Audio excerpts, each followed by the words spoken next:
Денеска Институтот за јавно здравје регистрира 8 оздравени пациенти, во Скопје 7 и во Прилеп 1 случај. Во изминатите 24 часа направени се 286 тестирања, а регистрирани се 25 нови случаи на COVID-19. Во Скопје 16, во Тетово 4, во Велес и Охрид по 2 и во Струга 1 нов случај.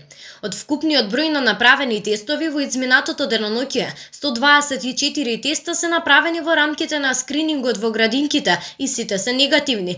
Досега во земјата се направени вкупно 21.722 тестирања на COVID-19.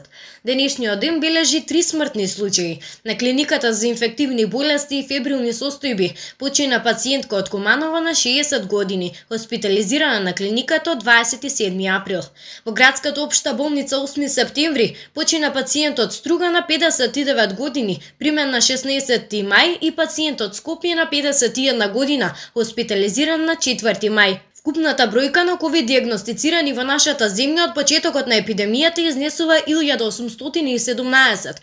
Бројката на оздравени пациенти е 1301, на починати е 104, а во моментов бројот на активни случаи во земјата изнесува 412.